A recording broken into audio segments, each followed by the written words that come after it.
예, 오늘은 요한복음 70번째 시간입니다. 70강입니다. 제목은 빈 돌무덤에 대해서, 빈 돌무덤입니다. 말씀은 요한복음 19장 36절부터 20장 2절까지 우리가 오늘 말씀을 공부하도록 하겠습니다. 먼저 요한복음 19장 36절을 보겠습니다. 이는 이런 것들이 이루어졌기 때문이니 그의 뼈가 하나도 부러지지 아니하리라 한 성경 기록이 성취되게 하려는 것이라. 예수 그리스도께서 십자가에서 지금 돌아가셨고요. 그리고 좌우에 있는 그 흉악범들에게는 그들의 다리를 쳐서 그들이 죽게끔 해서 그들은 뼈가 부러졌습니다. 다리뼈가 부러졌는데 예수님께서는 이미 벌써 죽으셨기 때문에 굳이 다리를 쳐서 다리뼈를 부러뜨리지 않아도 된 상황이었어요. 그런데 그것이 성경 기록이 성취되려고 그렇게 되셨다는 겁니다. 이는 예수 그리스도께서 바로 그 유월절, 바로 그 전날이었거든요. 바로 유월절 어린 양으로서 죽으셨기 때문에 바로 그 모세의 율법에 따른 그 유월절 어린 양의 그 모형을 그대로 한 거예요. 뼈 하나라도 부러뜨리지 말라. 우리 지난 시간에는 물을 마시지 않으셨잖아요. 그렇죠? 유월절 어린 양은 불로 태워야 되는 거예요. 물로 끓여서 안 되는 겁니다. 이것은 바로 지옥을 바로 연상케 합니다. 자, 이제 주 예수 그리스도의 뼈는 하나도 부러지지 않고 죽으셨다는 그 예언이 이루어졌습니다. 시편 말씀에 여러 군데가 나오지만 시편 말씀을 보시면요. 시편 34편 20절에 그분께서 그의 모든 뼈들을 지키시는도다.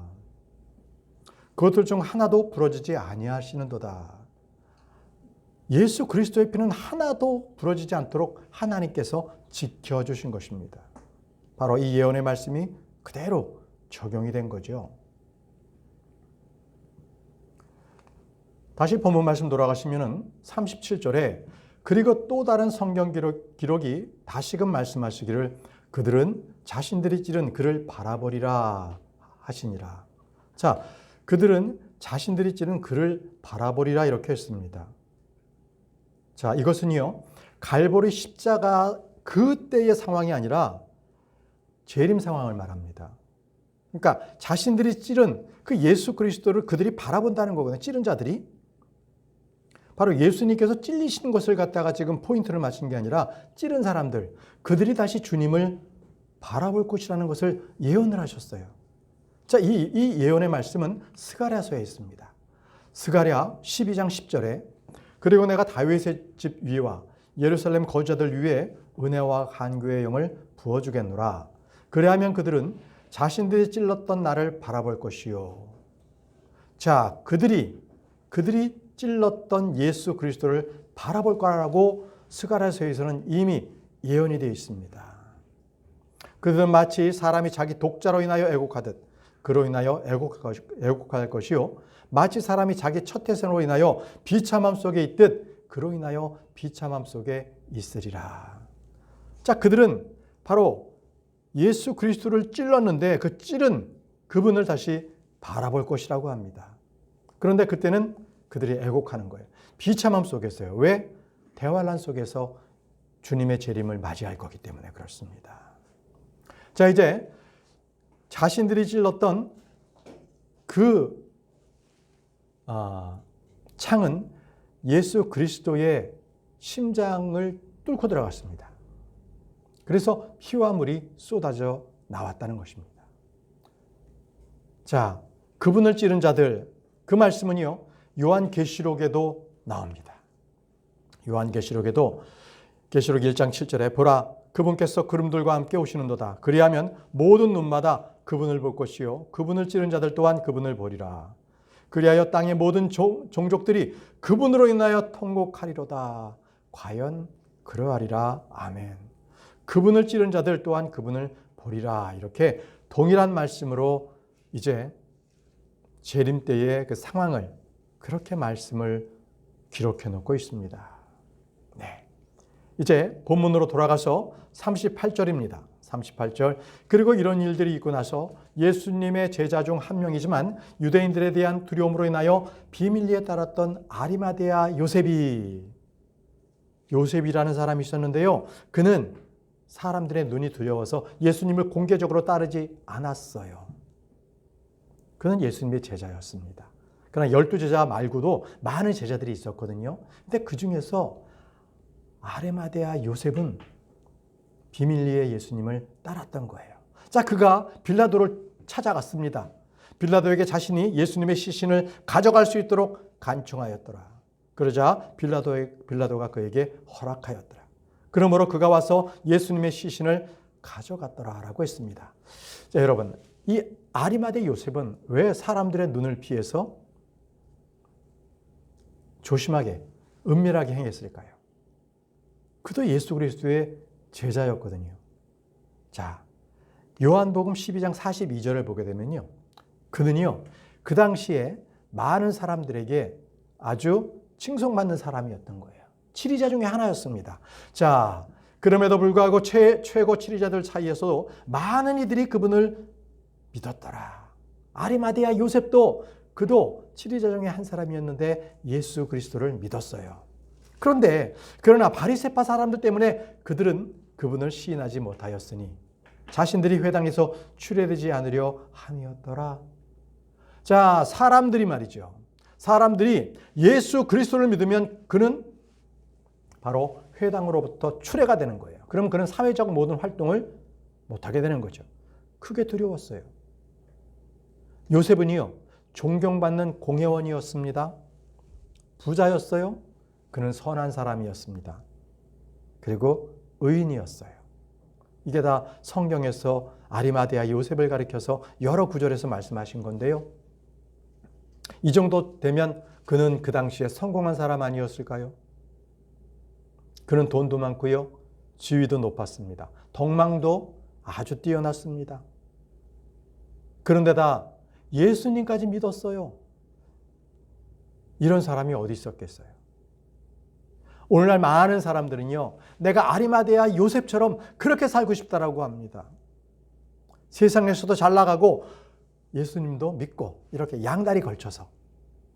그런데 성경은 이런 사람들을 두고 아주 따끔하게 일침을 내려놓습니다. 요한복음 12장 43절에 이는 그들이 사람들의 찬사를 하나님의 찬사보다 더 사랑하였기 때문이라. 왜 사람들의 눈치를 봅니까? 그것은 바로 사람들의 찬사가 더 좋았던 거예요. 예수님을 사랑하는 것보다 사람들의 찬사받는 게 그게 좋아서 예수님의 제자 되는 것을 은밀하게 비밀리에 행했던 거죠. 여러분, 사람들의 찬사를 따르는 것은 그 안에 어떤 것이 있냐면 사람을 두려워하는 마음이 있는 거예요. 저 사람들이 나를 따르지 않으면 어떡하지? 나를 존경하지 않으면 어떡하냐 말이야. 바로 이 마음에 숨겨져 있는 것들이 그 사람들을 두려워하기 때문에 그래요. 그럼 빌라도도 마찬가지였잖아요.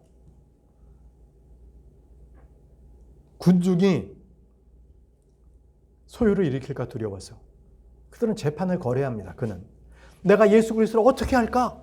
아니, 재판장이 백성들에게 이 사람을 어떻게 할지 묻는다면 그게 재판가 아니겠습니까? 빌라도가 그랬어요. 자, 사람을 두려워하면 안 됩니다. 잠언 29장 25절에 사람을 두려워하는 것은 올무를 가져오느니라라고 했습니다. 올무를 결국은 사람들로부터 올무에 걸리는 거예요. 약점을 잡히는 거죠. 여러분들도요, 사람의 종이 되면 그 사람의 종노릇을 하게 되는 거예요. 아주 이거 주의해야 됩니다. 사람을 두려워하지 마십시오. 오직 주 하나님만을 신뢰했을 때 그에게는 안전이 온다라고 말씀을 하셨습니다. 자, 우리 하나님께서는 경고의 말씀을 하셨습니다. 사람을 두려워하고요, 바로 그 사람들을 신뢰하는 자에게는 이런 저주를 받습니다. 예레미야 17장 5절, 예레미야 17장 5절에 주가 이같이 말하노라. 사람을 신뢰하고 육신을 자신의 병기로 삼으며 그의 마음이 주로부터 떠나는 사람은 저주받기를 바라노라. 사람을 신뢰하고요, 자신 육신의 모든 것들의 풍족한 모든 것들이 자기의 옹벽처럼 쌓아놓는 것들, 자기의 부, 자기의 명예, 자기의 고난, 권리, 권력 이런 것들을 자기의 보호장치로 쌓아놓는 사람들은 저주를 받는다고. 그렇게 주님께서 경고의 말씀을 주셨습니다. 자, 본문 말씀 다시 돌아가겠습니다.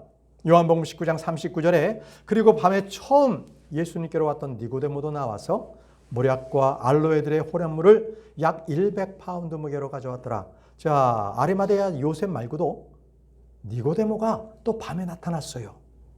그는 자기 손에 모략과 알로에들의 혼합물들을 약 100파운드의 무게를 가져왔거든요. 이것은 45kg 정도 됩니다. 45kg. 자, 이도요, 니고데모도요, 예전에 사람들의 눈을 피해서 밤에 인적이 뜸한 틈을 타서 예수님을 찾아왔던 바로 그 사람이었습니다. 요한복음 3장 2절에서 3절 말씀에 니고데모가 밤에 예수님께 와서 밤에 찾아왔어요. 예수님께서 그에게 대답하여 말씀하시기를 진실로 진실로 내가 너에게 말하노니 사람이 다시 태어나지 아니하면 그는 하나님의 왕국을 볼 수 없느니라 하셨더라. 자, 니고데모는요, 밤에 예수님을 찾아와서 분명히 당신께서는 하나님으로부터 오신 선생님입니다 라고 고백을 했습니다. 그러자 예수 그리스도께서 바로 니고데모에게 사람은 다시 태어나야 한다. 물에서 태어나야 하고 그리고 성령으로 다시 태어나야 된다라고 말씀을 하신 거죠.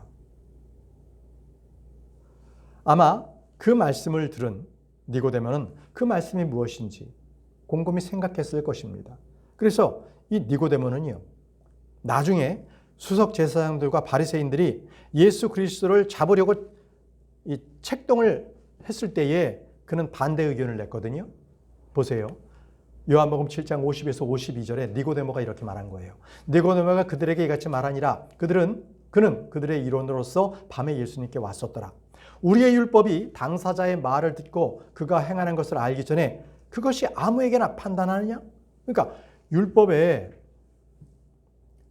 분명히 우리는 당사자의 말도 듣고 또 그것을 행하는 것들을 우리가 분명히 알아야만 그를 판단하는데 어떻게 그냥 막 판단하느냐라고 수석 제사장들, 바리새파인들에게 니고데모가 반대 의견을 합니다. 예수님을 잡아서는 안 된다. 이렇게 얘기하는 거거든요. 공개적으로. 그랬을 때 공개적으로 이 니고데모가 그들로부터 책망을 받습니다. 그들로부터 공격을 받아요. 자, 일단은 이 니고데모와 같은 사람, 이 니고데모와 같은 사람이 성경에 나오는데 또 한 사람이 엘리야 때에 오바다라는 사람입니다. 오바다. 열왕기상 18장 3절에서 4절에 그리고 아합이 오바다를 불렀는데 오바다는 그의 집의 총재였더라. 이제 오바다는 주를 대단히 두려워하였더라. 이는 이세벨이 주의 예언자들을 근절하였을 때 이와 같은 일이 있었으니 오바다가 100명의 예언자를 데려다가 그들을 한 동굴당 50명씩 숨겼고 50명 동굴에다 숨겼고 그들에게 빵과 물로 먹였다는 거예요. 이세벨이 주의 예언자들을 다 죽였기 때문에. 그래서 100명을 오바다가 조용히 살린 거예요.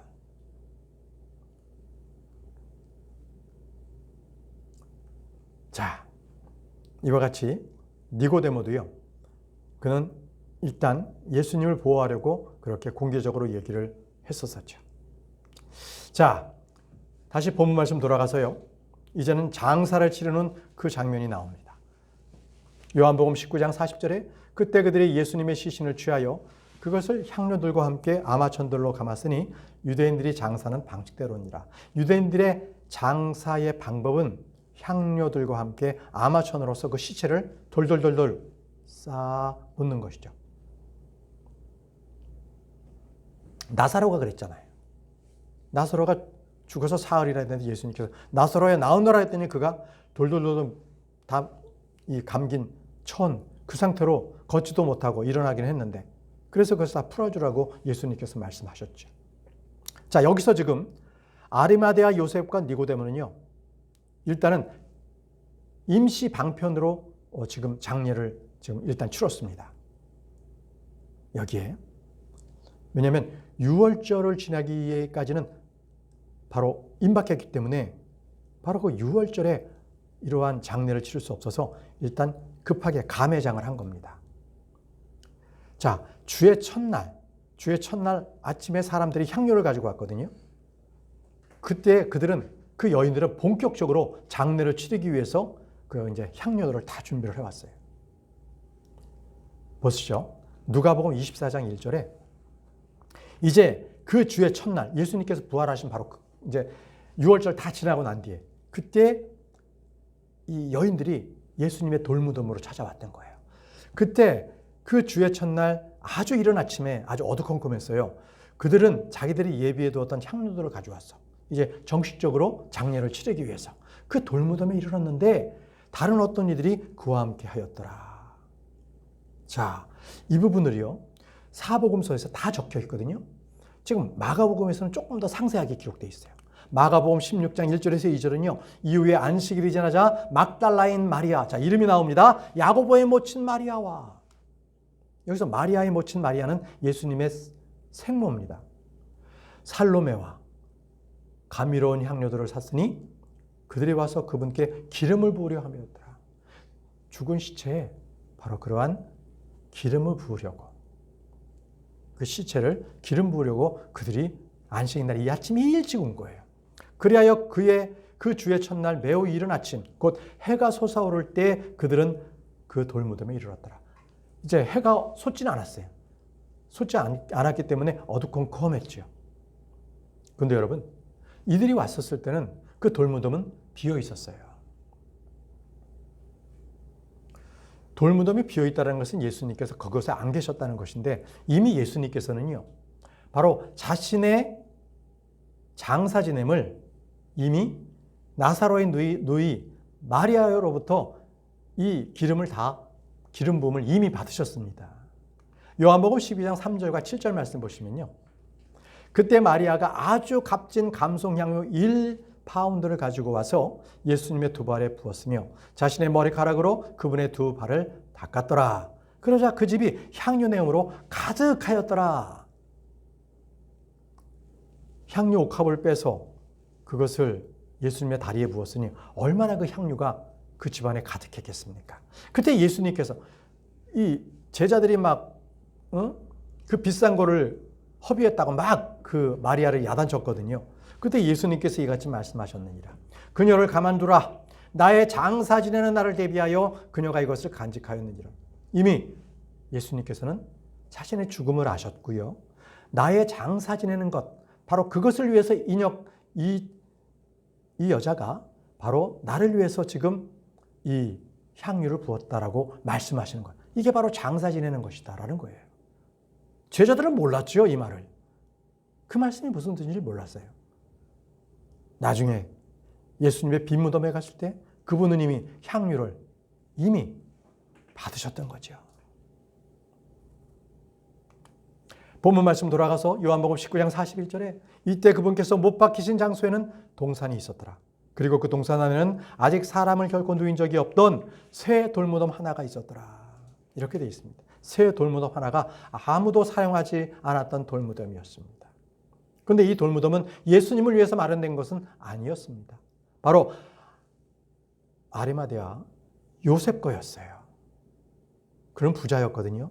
그는 자기의 장사를 지내기 위해서 일부러 그 돌무덤을 마련해 놓고 있었던 거죠.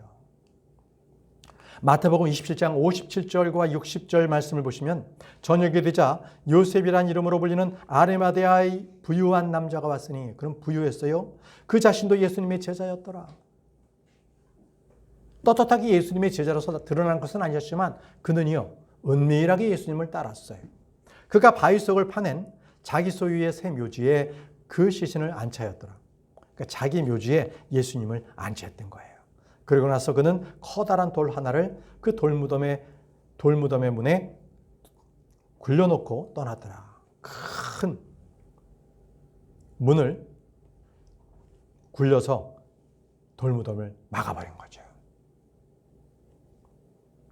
여러분, 예수님께서는 태어날 때 어디서 태어나셨어요?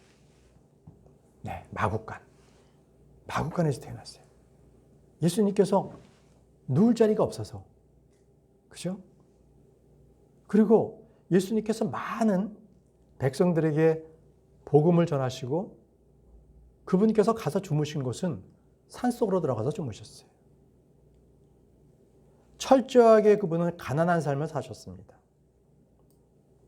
그분은 가진 거 없었기 때문에 어떠한 사역을 하시더라도 누군 것을 빌리든지 누가 가지고 있었던 가지고서 이용하셨어요. 오병이어의 기적을 아시잖아요. 그것도 예수님께서 무언가 있어서 오병이어의 기적을 베푸신 것이 아니라 어린아이가 빵 5개, 물고기 2마리 이거로 있었기 때문에 그것으로 주님께서 5,000명, 남자 5,000명을 먹이셨던 거고 그 외에도 여자와 어린아이들도 수 없는 수가 먹고 12바구니나 남게 됐던 것이죠. 이토록 예수님께서는 자신의 것이 아무것도 없는 삶을 사셨습니다. 이제 돌아가시게 되었을 때에도 그분께서는 자신이 누울 데가 없었어요. 그래서 부자의 그 묘지에 그분은 일단 안장이 되신 거죠. 바로 주님은 그러한 생애를 사셨어요. 주님께서 이런 말씀하셨습니다. 마태복음 8장 20절에 그러나 예수님께서 그들에게 말씀하시기를 여우들도 굴들이 있으며 공중의 새들도 보금자들이 있으나 인자는 그의 머리를 누울 곳이 없도다 하시니라. 주님께서는 자신이 기거할 곳, 자신이 주무실 곳도 없었습니다. 저는 이 말씀을 볼 때마다 보통이요 오후 4시나 5시 정도 되면 수풀이 울창하든지 아니면 나무집이 많은 그 나무의 그 속에는요 많은 새들이 깃들어요. 그래서 잠자기 위해서 그들은 벌써 그 시간에 준비를 하더라고요. 해가 지는 것을 알기 때문에 새들도 자기들의 보금자리를 찾아서 자거든요. 근데 예수님은 그런 게 없었다는 거예요. 근데 여러분 잘 생각해 보세요. 왜 예수님께서는 이러한 생을 사셨던 걸까요? 왜 저 예수님께서는 굳이 가난하게 사셨어야만 했을까요? 그분은 하나님의 아들로서 부족한 게 없었는데 왜 땅에 내려와서 왜 아무것도 없는 그러한 빈 털터리의 삶을 살고 가셨느냐라는 것이에요. 그 이유는 딱 하나입니다. 그 이유는 저와 여러분들을 부요하게 하기 위해서 그분은 부요를 버리셨어요. 고린도서 8장 9절 말씀을 보시죠. 이는 우리 주 예수 그리스도의 은혜를 너희가 알고 있기 때문이니 곧 그분께서 부유하심에도 불구하고 너희를 위하여 친히 가난하게 되신 것은 너희로 하여금 그분의 빈궁을 통하여 부유하게 되도록 하려 하심이라. 이겁니다. 다른 이유 없어요. 바로 저와 여러분들을 부유하게 하기 위해서 그 부유하셨던 분이 빈궁하게 되셨던 거예요. 그분이 빈궁하게 되심으로 말미암아 우리는 부유하게 됨을 얻게 되었습니다. 그게 뭐냐고요? 여러분들은 새 생명 받았죠? 부유한 생명을 받았습니다. 하나님의 사랑 받았죠? 넘치는 사랑을 받게 된 겁니다. 저주가 아니라 축복을 받은 거예요. 하늘의 처소를 우리에게 주셨고요. 새 예루살렘에는 우리가 영원토록 거할 멋진 처소가 모든 보석, 금과 은으로 바닥이 금으로 되어 있어요. 그것을 우리에게 주셨고요. 우리를 통치자 제사장으로서 우리를 이미 임명을 해 놓으셨습니다. 그것뿐만이 아니에요.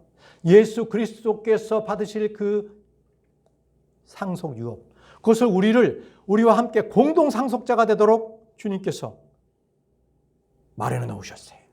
이게 부유하심이 아니고 무엇이겠습니까? 여러분, 지금 당장 그것이 보이지 않아서 현실적으로 이해가 되지 않나요? 그렇다면 여러분들은 히브리서 11장 1절 말씀을 보세요. 거기에서는 믿음은 소망의 실체입니다. 소망의 실체. 우리가 실제 소망하고 있는 것들은 바로 그것의 실체가 되는 거고요. 여러분들이 지금 보이지 않는 것이 있다면 믿음은 바로 그것이 증거가 됩니다.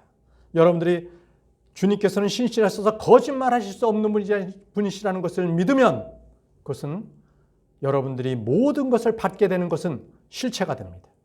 사실이 됩니다. 믿음을 소유하시기 바랍니다. 자, 다시 본문 말씀 돌아가서 요한복음 19장 42절 말씀입니다. 그러므로 그들이 유대인들의 예비일인 까닭에 예수님을 거기에 누였으니 그 돌무덤이 가까워 멀지 아니하였기 때문이라. 이제 예비일이었기 때문에 빨리 예수님의 시신을 처리할 수밖에 없었어요. 그래서 돌무덤에 일단 안치를 해 놓았습니다. 이 돌무덤은 바로 갈보리 언덕과 가까이 있었던 것이죠.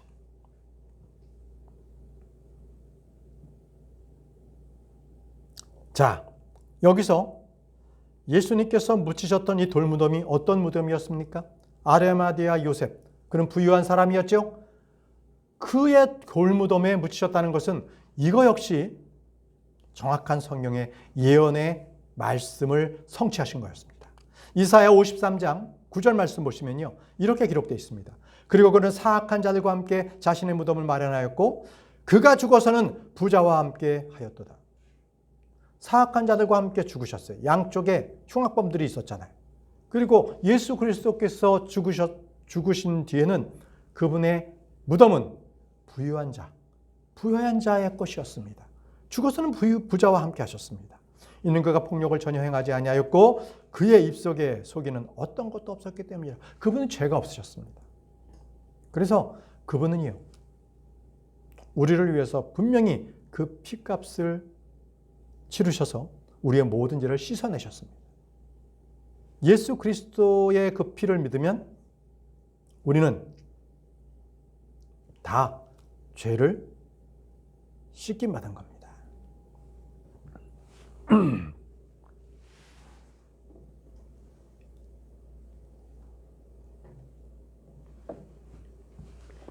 네, 여기까지가 요한복음 19장이었고요. 20절 말씀 조금만 더 공부하도록 그렇게 하겠습니다. 요한복음 20장입니다. 1절 말씀. 그 주의 첫날에 막달라인 마리아가 일찍 그 돌무덤으로 오니 아직 어둑하였을 때라. 그리고는 그 돌무덤에서 그 돌이 치워진 것을 보니라. 자, 막달라인 마리아가 아침에 일찍 어두웠을 때에 아직 동이 트기 전에 왔거든요. 그런데 돌무덤이 치워져 있네. 문이 열려 있는 거예요. 자, 그것을 막달라인 마리아가 봤어요. 아마 막달라인 마리아가 여기 왔을 때는 아침 6시 이전에 4시나 4시 반 사이였을 겁니다. 그런데요, 바로 이 장면을 마태복음에서는요, 다른 마리아도 있다고 기록하고 있어요. 마태복음 28장 1절, 안식일 끝에 그 주의 첫날을 향해 새벽이 밝아오기 시작했을 때 막달라인 마리아와 다른 마리아가 그 돌무덤을 보려고 왔더라. 다른 마리아가 또 있었습니다. 누가복음에서는요, 바로 요한나와 야고보의 모친 마리아뿐만 아니라 다른 여인들도 또 있었다는 것을 더 구체적으로 또 기록합니다. 누가복음 24장 10절, 이 일들을 사도들에게 알린 자들은 막달라인 마리아와 요한나와 야고보의 어머니 마리아와 그들과 함께 있던 다른 여자들이었더라. 그 외에 다른 여자들이 또 있었던 거예요. 자, 2절 말씀 볼게요. 요한복음 20장 2절. 그때 그녀가 달려가서 시몬 베드로와 예수님께서 사랑하신 다른 제자에게 이르니라. 다른 제자가 누구예요? 요한복음을 쓴 사도 요한. 그렇게 얘기했어요. 그게 얘기했어요. 그리고는 그들에게 말하기를 그들이 주를 그 돌무덤에서 가져가 버렸는데 우리는 그들이 그분을 어디에 누였는지 모르나이다 아니라. 그분의 시신을 어디에 치웠는지 우리는 모르겠습니다. 이렇게 베드로와 요한에게 얘기한 거죠. 그런데 바로 요한복음 20장 2절 이 말씀을 누가복음에서는요, 두 천사가 있었다는 것을 또 기록해요. 누가복음 24장 2절과 4절에서는 조금 더 다른 말씀을 좀 기록하는데요. 그리고 그들은 그 돌무덤에서 그 돌이 굴려 치워진 것을 발견하였더라. 그리하여 그들이 안으로 들어갔는데 주 예수의 시신을 발견하지 못하였더라. 그러자 그들이 그 근처에서 크게 당황스러워하고 있는 동안 이러한 일이 있었으니 두 남자들이 빛나는 의복들을 입고 그들 곁에 섰더라. 남자는 누구예요? 천사. 천사가 현현에서 나타나면 남성의 모습으로 나타납니다. 여성 아닙니다. 어린아이 천사 없고요. 날개 달린 천사 없는 겁니다. 두 남자들이 빛나는 의복을 입고 그들 곁에 섰더라라고 이렇게 기록하고 있어요. 자, 마태복음에서는 조금 더 다른 상황으로 또 기록하고 있거든요. 마태복음도 한번 좀 보자고요.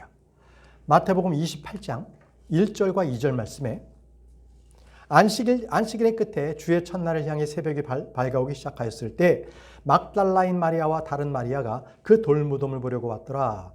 그런데 보라, 커다란 지진이 있었더라. 이는 주의 천사가 하늘로부터 내려왔으며 가서 문에서 도로 굴려내고 그것들 위에 앉았기 때문이라. 자, 여기서는 주의 천사가 하늘로부터 내려와서 돌을 굴려서 옆으로 치워서 그것 위에 천사가 앉아있다라고 그렇게 상황을 묘사하고 있어요. 자, 이제 마가복음에서는요, 누가복음하고 좀 유사하게 또 기록을 해놓은 그걸 볼 수 있는데요. 마가복음 보죠. 마가복음 16장 4절에서 5절 말씀. 그런데 그들이 바라보았을 때 그 돌이 돌려져 있는 것을 그들이 보았으니 그것이 몹시 거대하였기 때문이라. 그리고 그들은 그 돌무덤 안에 들어가 하얗고 흰 의복을 입고 우측에 앉아있는 젊은 남자를 보았더라. 그러자 그들이 겁에 질렸더라.